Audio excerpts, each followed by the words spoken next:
Magandang umaga, Luzon, Visayas at Mindanao. Narito na ang nagkakaisa at mas pinalawak na pagbabalita sa pangunguna ng Presidential Communications Office kasama ang PTV, Presidential Broadcast Service, Philippine Information Agency, Philippine News Agency at IBC. Ihatid namin sa inyo mga komprehensibo at mahalagang balita mula sa iba't ibang panig ng bansa. Ito ang Balitang Pambansa. Ngayong umaga sa Balitang Pambansa, ilang lugar sa Batanes itinaas sa Signal number 5 dahil sa Super Typhoon Leon. Pag-asa iniulat na nakararanas ang Batanes ng violent conditions. Mga lugar na tatamaan ng Bagyong Leon, bayan ng Gonzaga maagang nagsagawa ng preemptive evacuation. Isang cottage sa Apari, Cagayan, nilamon ng dagat. Pangulong Ferdinand R. Marcos Jr. pinangunahan ang pagbubukas ng pinakamalaking distribution hub ng kumpanyang Maersk sa Laguna. Mas malakas na ekonomiya at libo-libong trabaho inaasahan. At mga ambulansya ay pinamahagi ng PCSO bilang bahagi ng pagdiriwang ng ika-70 anibersaryo nito. Positibo si Pangulong Ferdinand R. Marcos Jr. na malaki ang maitutulong sa paglago ng ating ekonomiya ang binuksang Logistics Distribution Center sa Laguna. Bukod sa mapapalakas nito ang import at export activities, lalo na sa Calabarzon, magbubunga rin ito ng mas maraming trabaho para sa ating mga kababayan. Si Kenneth Pasyente ng PTV sa Balitang Pambansa. Makatutulong para palakasin ang ekonomiya. Ganyan inilarawan ni Pangulong Ferdinand R. Marcos Jr. ang pagbubukas ng Maersk Optimus Distribution Center sa Laguna na kanyang pinangunahan. Sa lawak kasi nitong 10 ektarya, iginiit ng Pangulo na magsisilbing daan ito para pagtibayin ang logistics system sa bansa na malaking tulong sa paglago ng ekonomiya, partikular na ang sektor ng logistics. With the grand opening of the Maersk Optimus Distribution Center, our logistics system will be a step closer to become a powerful force, bridging our islands, breathing life into our industries, our businesses, bringing together our people on a path towards sustained development. The Maersk Optimus Distribution Center attests to the shared vision of Maersk Philippines and Solid Group Incorporated, a vision for a more inclusive and sustainable growth. Magbibigay daan din anya ang establishmento para sa mas malakas na import at export activities lalo na sa Calabarzon na magbubunga sa pagpapalakas ng supply chain na hango sa nais ng administrasyon na ma-decongest ang Maynila at mas palawakin pa ang oportunidad sa probinsya lalo na sa pagbuo ng trabaho. In the coming years, the Maersk Optimus Distribution Center is expected to create employment for 1,000 people in its surrounding communities and indirect employment for another 1,000 individuals, from vendors and service providers to truckers and beyond. When a large plant such as this is put up in a community, the downstream employment that comes, both the full employment and partial employment, is usually 3 times the direct employment in the facility. So it is a great boon to the local community. Pinuri rin ng Pangulo ang pagsisikap ng kumpanya na itayo ang warehouse at distribution center nang may pagsasaalang-alang sa kalikasan alinsunod sa layunin ng pamahalaan na maabot ang net zero carbon emissions. From utilizing solar power to reduce its grid consumption by 30% to deploying electric vehicles for the last mile services, it is committed to earning a gold certification under the Leadership in Energy and Environmental Design. Environmental stewardship is a cornerstone of this administration's agenda, and it is heartening to see the private sector partners echoing this commitment. It is more critical as we face natural calamities such as the typhoons and storms that have intensified because of climate change. Ang Maersk Optimus Distribution Center ay mayroong 76,000 pallet storage capacity na magsisilbing transport hub para sa Central Luzon. Mayroon din itong 75 dock para sa outbound at inbound operations. Ito ang pinakamalaking warehouse at distribution hub ng naturang kumpanya. Samantala, nagbigay direktiba naman ang Pangulo sa mga lokal na pamahalaan na maghanda sa posibleng epekto ng Bagyong Leon na sa ngayon ay kasalukuyang nananalasa sa extreme northern Luzon. Unfortunately, mukhang may padating na naman Kaya't paghanda natin na mabuti. Mula PTV, Kenneth Pasyente, Balitang Pambansa. Namigay ng nasa 70 ambulansya ang Philippine Charity Sweepstakes Office sa mga lokal na pamahalaan. Kasabay ito ng pagdiriwang ng kanilang ika-70 anibersaryo. Layo ng ahensyang maihatid ang serbisyong medikal kahit sa mga liblib na lugar sa bansa. Ang detalye sa Balitang Pambansa ni Bian Manalo ng PTV. Patuloy na suporta sa mga programa at advokasya ng Philippine Charity Sweepstakes Office. Ito ang tiniyak ni Pangulong Ferdinand R. Marcos Jr. sa selebrasyon ng ika-70 anibersaryo ng ahensya. Pinangunahan ni Pangulong Marcos ang pagpapasinaya sa collective stamps ng PCSO na sumisimbolo sa hindi matatawarang malasakit at dedikasyon sa pagtulong sa ating mga kababayan. Binigyang pagkilala rin ng ilang natatanging partners at stakeholders na katuwang ng ahensya sa pagtupad ng mga adhikain nito. Inatasan din ng Presidente ang PCSO na paigtingin pa ang pagkakawanggawa nito para mas marami pang Pilipino ang matulungan. I call upon everyone at PCSO to remember the heart of what you do. Continue upholding integrity, benevolence, and excellence. Target naman ng Marcos administration na magkaroon ng sariling patient transport vehicle o PTV ang lahat ng bayan at lungsod sa Pilipinas. Ito ay nang pangunahan niya ang distribusyon ng PTV sa Quirino Grandstand. Hindi naman siguro dapat ganun. Kaya sinabi ko, kailangan sabihin na lang natin. Kailangan na lang, basta sabi ko, basta hanggat kaya natin, kuha ng tayo na itong mga emergency vehicle na ganito.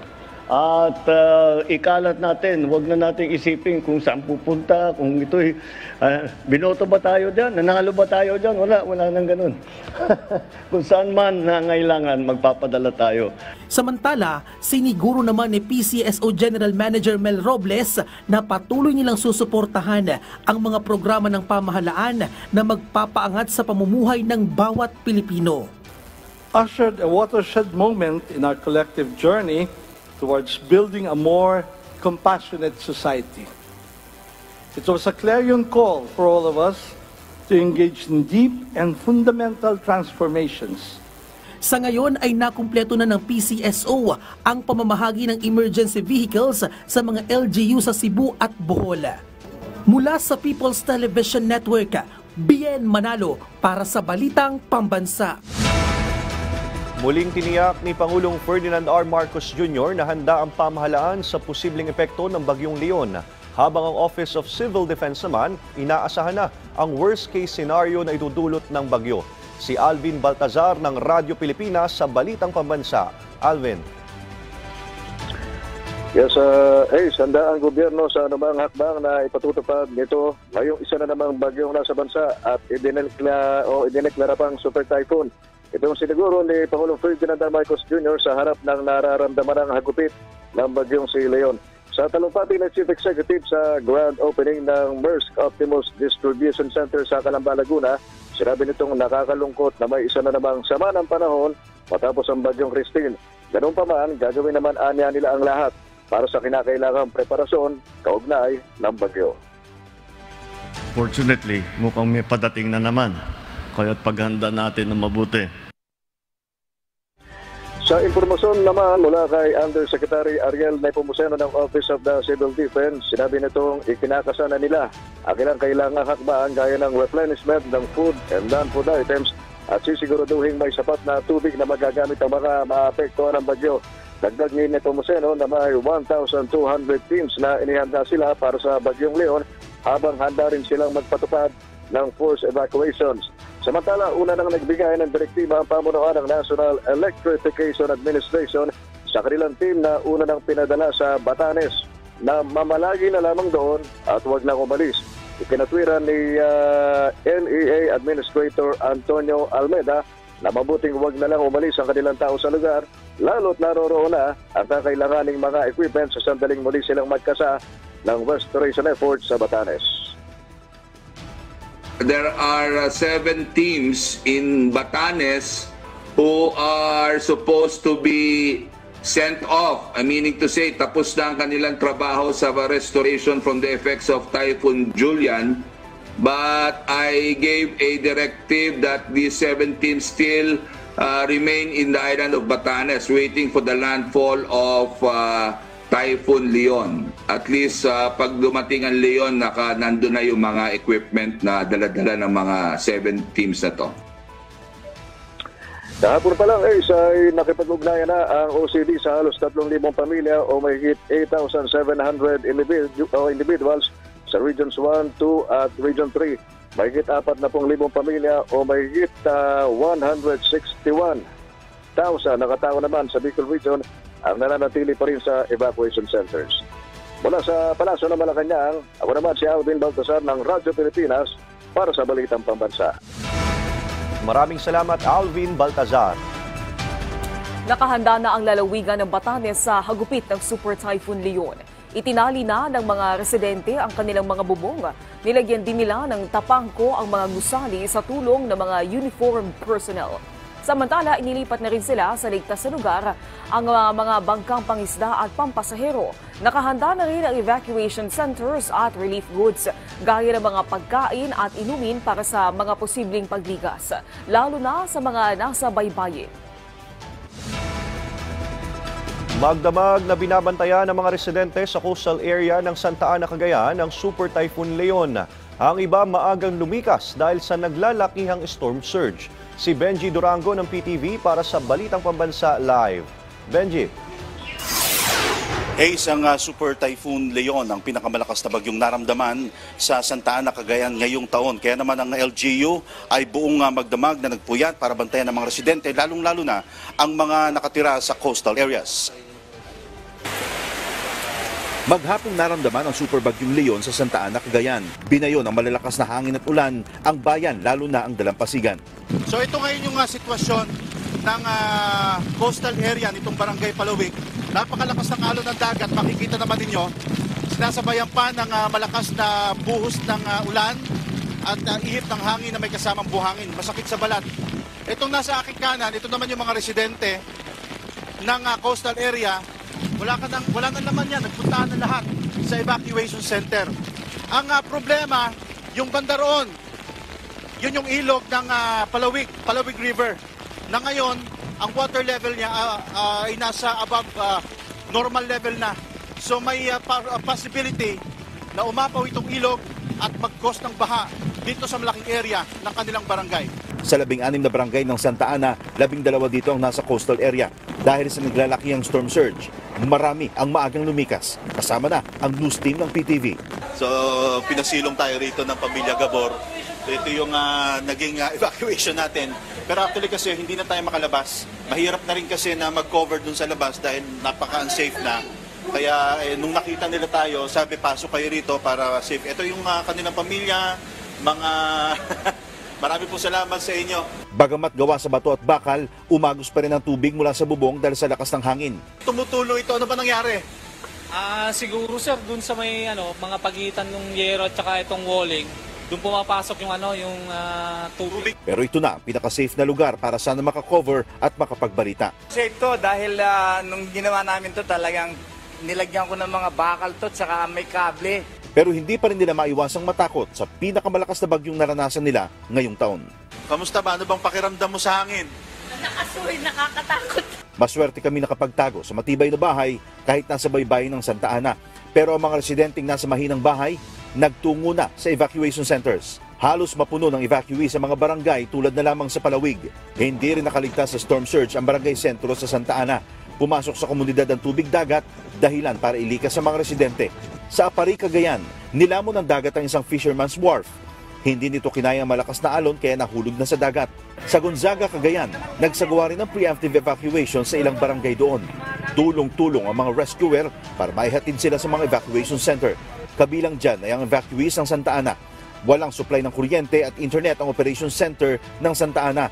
Pero mahigit 24 na oras pa rin sila nagbantay sa sitwasyon. Kahapon pa lang naghanda na ng relief goods ang LGU para sa mga naapektuhan ng pagbaha. Parating na rin ang augmentation supply mula naman sa DSWD Region 2 para sa family food packs. Isinailalim na sa Signal Number 5 ang Batanes. Maaga naman naghanda ang mga residente. Itinali nila ang mga bubong ng kanilang bahay para hindi tangay ng hangin. Ace, ibinaba na sa signal number 2 ang Cagayan at sa ngayon ay makulimlim na lamang ang panahon. Huminto na rin ang pag-ulan at pagbugso ng hangin. Umaasa ang mga taga rito na magtutuloy-tuloy ng pagganda ng panahon dito sa kanilang probinsya. Ace? Maraming salamat at ingat kayo dyan, Benji Durango. Patuloy na nararanasan ang hugupit ng Super Typhoon Leon. Sa extreme northern Luzon, signal number 5 itinaas na sa ilang lugar sa Batanes. Ang update sa lagay ng panahon, alamin natin kay Pag-asa Weather Specialist Miss Lori De La Cruz. Magandang umaga po, Miss Lori. Magandang umaga din, Mama, sa mga kababayan natin. Kasalukuyan nga po, masungit na panahon. So, medyo malakas talagang mga hangin ang nararanasan ngayon sa Batanes, sa northern and eastern portion ng Batanes. At actually, nakataas ng signal number 5 doon. So, ibig sabihin, ito po yung highest warning natin na wind in terms of wind impact. So, napakalakas na hangin ang nararanasan doon sa malaking bahagi ng Batanes. Signal number 4 naman sa natitirang bahagi pa ng Batanes. Signal number 3 sa northern portion ng Babuin Island, habang signal number 2 sa natitirang bahagi ng Babuin Islands, mainland Cagayan, northern portion ng Isabela, Apayao, and Ilocos Norte. Signal number 1 naman sa natitirang bahagi ng Isabela, Quirino, and northern and central portions of Nueva Vizcaya. Signal number 1 din sa Abra, Kalinga, Mountain Province, Ifugao, Benguet, Ilocos Sur, La Union, and northern central portions ng Aurora. Sa mga nabanggit nating lugar, patuloy pa rin natin in-advise natin mga kababayan na doble ingat, extra ingat po, at we're hoping na by this time nasa safe na mga establishments po sila. And para naman sa forecast po natin, sa natitirang bahagi pa ng ating bansa, dito sa Metro Manila at natitirang bahagi ng ating bansa, magiging maulap po tayo at posible yung mga light to moderate things dahil para sa traffic ng si Bagyong Leon. Yan ang latest mula sa Pag-asa. Ito po si Lori De La Cruz. Maraming salamat, Pag-asa Weather Specialist Miss Lori De La Cruz. Samantala, tuloy-tuloy pa rin ang paghahatid ng tulong ng Department of Social Welfare and Development para sa mga pamilyang naapektuhan ng bagyo. Sa kasalukuyan, umabot na sa higit 840,000 na kahon ng family food packs ang naipamahagi sa mga pamilyang nasalanta ng bagyo sa Bicol, Calabarzon, Central Luzon, Eastern Visayas, Cagayan Valley, Ilocos Region, National Capital Region, Mimaropa, Western Visayas, Zamboanga Peninsula, Northern Mindanao, Soxargen, Caraga, Cordillera, Davao at Central Visayas. Katuwang pa rin ang DSWD sa pamamahagi ng pagkain ang mga tauhan ng Philippine Coast Guard at Philippine Air Force sa pamamagitan ng kanilang C-130 aircraft. Nagboluntaryo din sa pag-repack ng mga pagkain ng ilang empleyado mula sa mga pribadong kumpanya. Lubos-lubos naman ang pasasalamat ng probinsya ng Albay sa 50 million pesos na financial assistance na inilaan sa kanila ni Pangulong Ferdinand R. Marcos Jr. na gagamitin para sa mga apektado ng Bagyong Christine. Si Raisa Lucido ng PIA Albay para sa Balitang Pambansa. Pinasalamatan ni Albay Acting Governor Glenda Ongbongao si Pangulong Ferdinand Bongbong Marcos sa 50 million pesos financial aid para sa mga nasalanta ng Bagyong Christine sa lalawigan. Maraming salamat, Mr. President. Yun po ang unang time na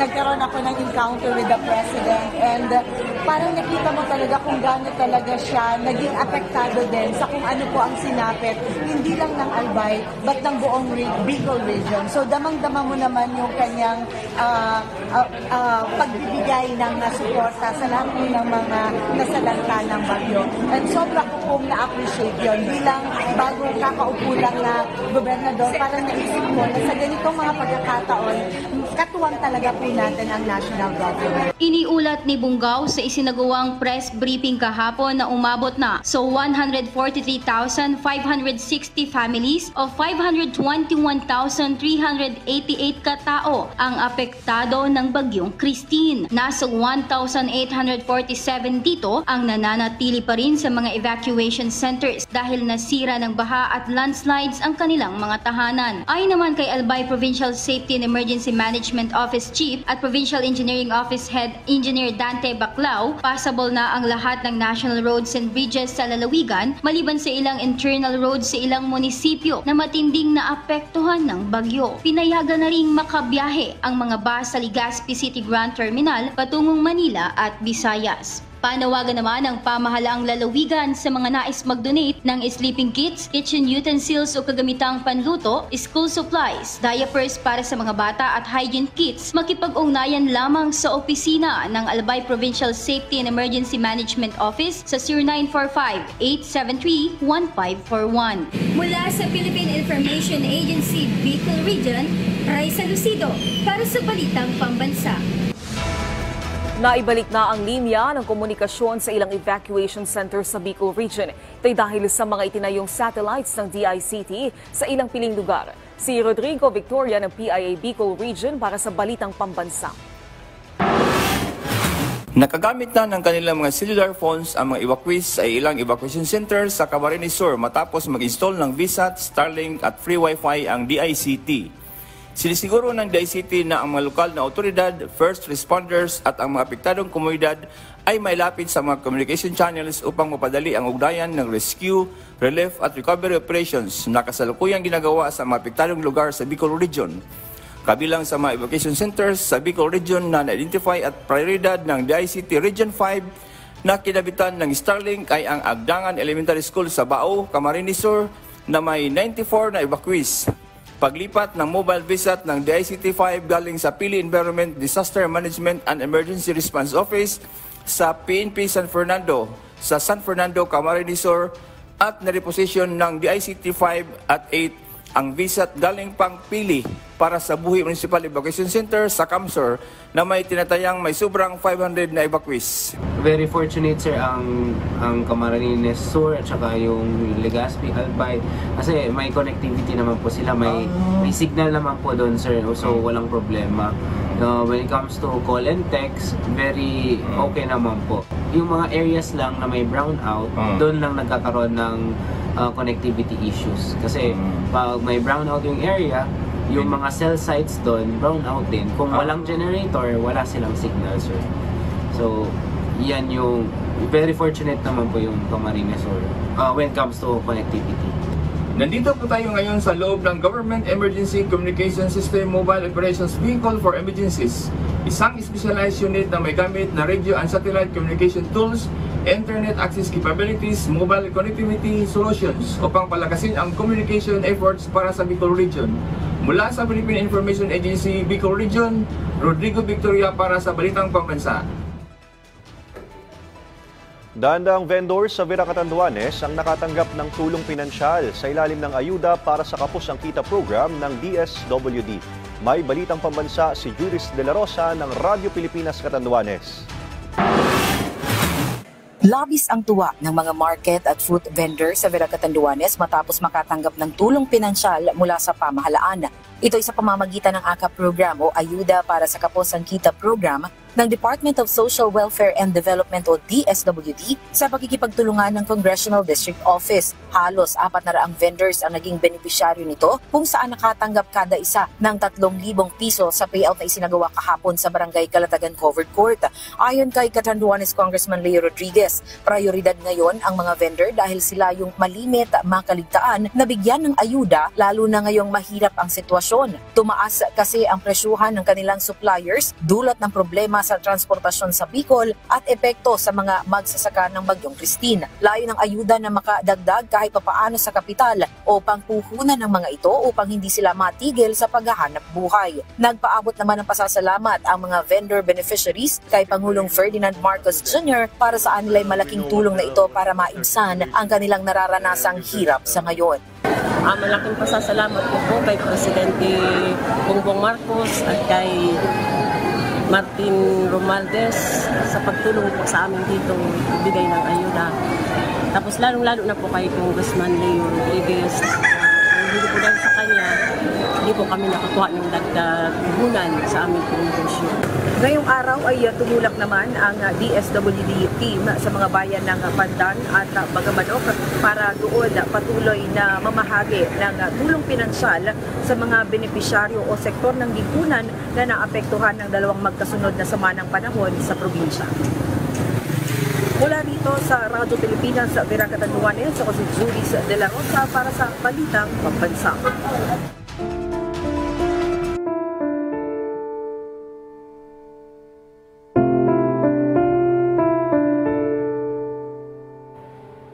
Bentahan ng cut flower farm sa mga barangay malapit sa paanan ng Bulkang Mayon humina ngayong undas.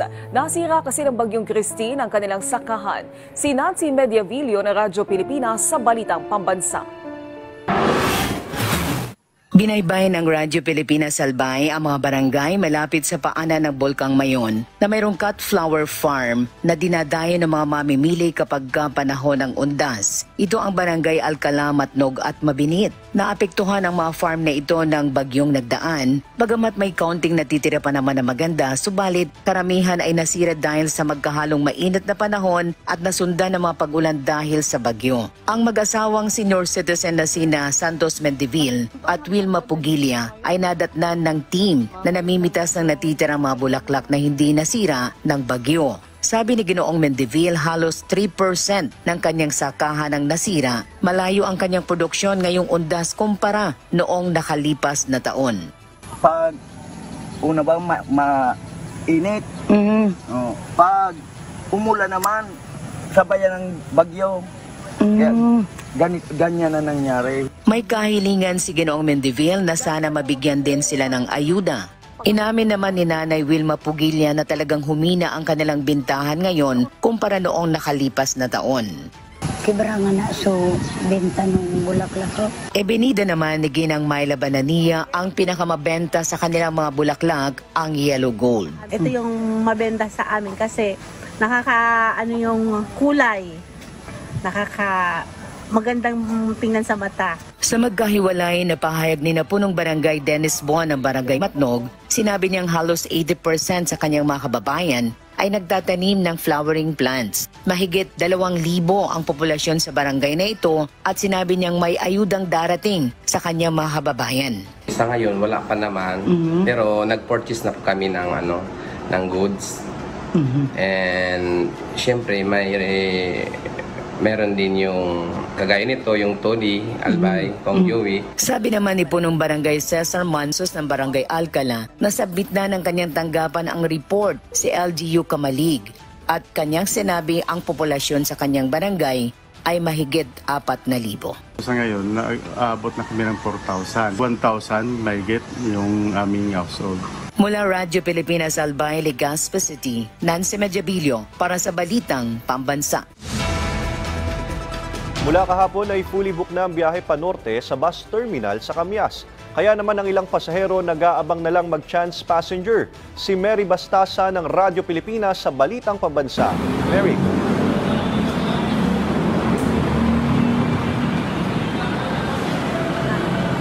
Panorte dito sa terminal ng Victory Liner sa Camyas, Quezon City.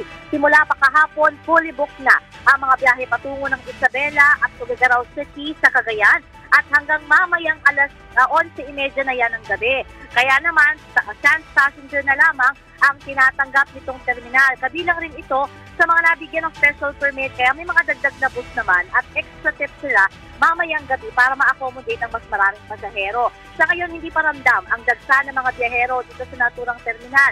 Mailang pasahero din tayo nakapanayam gaya ng mga Nestor na nag-leave na ngayong araw para makabiyahe ng mas maaga at maiwasan ang hassle. Inaasahang simula mamayang hapon, magdadatingan na yung bugso ng mga biyaherong luluwas sa kanilang mga probinsya. Handa naman ang terminal na may malaking fence ng nakalatag at mga monoblock kung saan maaaring maghintay ang mga chance passenger. May nakadeploy na rin mga pulis at police assistance desk para tumugon sa anumang concern. Sa kabila din ng banta ng Bagyong Leon, walang biyahe ang kansilado dito sa Victory Liner sa Camyas. Mula sa Radyo Pilipinas, Mary Bastasa para sa Balitang Pambansa. Maraming salamat, Mary Bastasa. Tingnan naman natin ang update sa sitwasyon ngayong umaga sa mga sementeryo sa San Juan. Kasama natin si J. Mark Dagala ng Radyo Pilipinas para sa Balitang Pambansa Live. Yes, Naomi, sinasamantala na ng ilan natin mga kababayan itong makulimlim na panahon dito sa lungsod ng San Juan upang tunguhin ang puntod ng kanilang mga mahal sa buhay ngayong bisperas ng undas. Pero inaasahan ng mga otoridad na mamayang hapon hanggang gabi ay darami na ito. Lalo't yung iba ayaw nang sumabay sa dagsa ng mga tao bukas sa All Saints Day o mismong araw ng Undas. Pero ayon naman kay San Juan City Mayor Francis Zamora, bukas ang naturang sementeryo alas 6 ng umaga bukas hanggang alas 12 lamang ng hating gabi at bawal ang overnight stay dito. Subalit pinalalahanan ng LGU ang mga magtutungo rito, bawal na magpasok ng mga gamit na matatalas, yung mga panlinis gaya ng mga pintura, paleta at iba pa. At bawal din yung pagdadala ng baril, nakalalasing na inumin, pinagbabawal na gamot, gayon din ang mga lumilika ng ingay gaya ng radyo, di kaya naman ay mobile speaker. Pili lamang din ang mga binigyan ng permit dito sa paligid ng San Juan City Cemetery para makapagtinda ngayong Undas. Samantala, inaasahang magtataas pa ang presyo ng bulaklak na ibinebenta rito. Ang presyo ay nagkakahalaga ng 100 piso hanggang 400 piso. Depende yan sa pagkakaayos ng bulaklak. Habang ang kandila naman ay mabibili sa halagang 5 piso hanggang sa 300 piso ang pinakamahal. Katwiran ng mga nagtitinda ng bulaklak dito, mahal ang hango nila mula sa Dangwa sa Maynila. At yan muna ang sitwasyon mula rito sa San Juan City Public Cemetery. Mula sa Radyo Pilipinas, J. Mark Dagala para sa Balitang Pambansa. Maraming salamat, J. Mark Dagala na Radyo Pilipinas. Kahapon, sinimula na po ng North Luzon Expressway ang No Roadworks, No Lane Closures Policy para yan sa mas maginhawang biyahe ng mga motorista ngayong Undas. Simula naman ngayong araw, may libreng towing services ang NLEX. Si Mela Lismoras ng PTV para sa Balitang Pambansa Live. Mela. Ace, ngayong araw inaasahang magkakaroon ng build-up ng mga sasakyan dito nga sa North Luzon Expressway dahil nga sa paggunita ng Undas 2024. Pero sa mga puntong ito, maluwag pa naman yung yung daloy ng trapiko bagamat nagkakaroon na ng pagbugso-bugsong build-up ng mga sasakyan dito sa may bahagi ng Balintawak Toll Plaza. Pasado alas 5 ng umaga kanina, may mga bumabiyahe na paprobinsya rito sa North Luzon Expressway. Kasama rito ang mga pampublikong bus hanggang sa mga pribadong sasakyan. Naman ang trapiko dahil mamayang hapon pa suspended ang pasok gaya sa mga government offices. Pagsikat naman ng araw hanggang sa mga putong ito, may bugso-bugsong build-up ng mga sasakyan dito nga sa Balintawak Toll Plaza. Hudyat utaw ng unti-unting pagdami ng mga motorista. Ayon kay NLEX Traffic Operations Head Robin Ignacio, simula ngayong October 31, epektibo na ang kanilang free towing services sa mga Class 1 vehicle na magkakaaberya. Magtatagal ito hanggang sa Lunes, November 4. Bahagi ito ng mabilis nilang pagresponde para maiwasan ang mabigat na daloy ng trapiko. Kahapon sinimulan na rin ng NLEX ang No Roadworks, No Lane Closures Policy para sa mas maginhawang biyahe ng mga motorista. Sa mga puntong ito ay makikita nyo na maluwag pa rin naman yung daloy ng mga sasakyan dito nga sa bahagi ng Balintawak Toll Plaza sa NLEX. Pero ang paalala nga ng management ng NLEX ay konting pasensya kung mamaya nga ay magsisimula na magkaroon ng build-up ng mga sasakyan. Mabanggit ko na lamang din dahil nga may binabantayang bagyo sa bansa na super typhoon na nga, inaasahan ng NLEX na medyo mas bababa yung mga babiyahe dahil nga iiwasan na nila ito nga bagyo. Pero handa naman sila sa anumang sitwasyon kahit nga magkaroon talaga ng pagdami ng mga sasakyan, kaya't may mga nakalatag na rin silang hakbang ukol dito. Ace? Maraming salamat, Mela Lismoras. At maraming salamat sa pagsama sa amin ngayong umaga. Tumutok muli sa ating programa mamayang alas 12 ng tanghali kasama ang buong puwersa ng Presidential Communications Office. Ako po si Ace Medrano mula sa IBC 13. Ito ang nagkakaisang puwersa ng pagbabalita kasama ang PTV, Presidential Broadcast Service, Philippine Information Agency, Philippine News Agency at IBC. Hatid sa inyo ang komprehensibong paghimay sa mahalagang usapin mula sa PTV. Ako naman si Naomi Tiburcio at ito ang Balitang Pambansa.